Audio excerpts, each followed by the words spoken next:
Hi, my name is Annie Collins and I'm with Freedom Tours, and this is another episode of Ask Annie.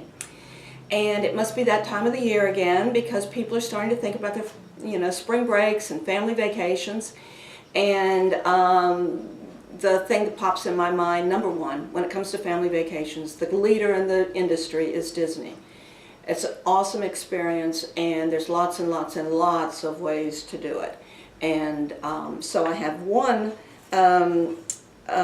question that asked about the family vacation, but they have a 15-year-old and a 7-year-old, and what would be the best experience for them. And I am recommending that they consider a Disney cruise. Now, you might say, oh, I don't know about a Disney cruise. Well, think again, my friends. Disney cruise is really, really awesome. There are so many exciting things on that, even from somebody my age. There actually are people my age without children or without grandchildren that just go on the Disney cruises. And they leave out of several ports in the United States. Going to the Caribbean is always the most fun. Disney has their own island. And you get off and you spend the day there and you snorkel and you do all these great things. On the cruise, you're not in line to see the characters. They're amongst you on the ship. There's performances and all sorts of fabulous things. There's even the teens' own special spa. So the parents can go one place, the 3-year-old and 5 and 7-year-olds go one place, the teenagers go another place. It's a great experience. I highly, highly recommend. The other question, Disney related, that came up was, tell me about the dining plan and how does it work?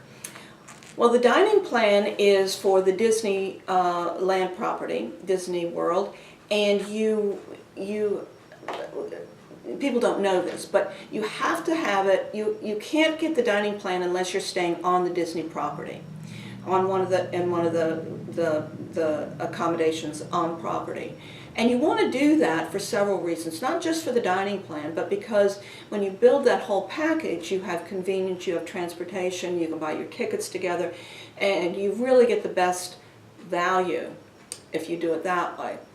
Now, the dining plan there are 5 different levels. There's the quick service, there's the regular Disney dining plan, there's the deluxe, the premium, and then there's a platinum level. So, and those give you all different kinds of services, whether it's a stand-up sort of quick service, or whether it's fine dining all day. You can pick your plan. And it's going to depend on your family. It's going to depend on whether it's just adults, whether it's grandparents going as well. So you really want to look at who's going on this trip and which dining plan is going to work the best. What they're going to give you is a magic band, and you'll have that on your wrist, and when you go in for a meal that you get scanned, and it calculates how much is left on your plan. So that's really a very efficient way to get through. And of course you want to do this as early as possible because those reservations book up. So just because you buy a dining plan doesn't mean you're going to get into the restaurant that you want to be, or at the time, because there may not be a 6:30 time slot. There may only be a 9 o'clock time slot, and if you've got a 6-year-old, that might not work so well. So consider Disney as you're thinking about your vacations and your holidays, whether you're 7 years old or whether you're 67 years old, and plan ahead, plan early. They book up. Everybody wants to go to Disney at some time in their life, and it's a fabulous experience. We haven't mentioned Disney Paris, and I think that's a whole conversation by itself. So until next time, this is Annie.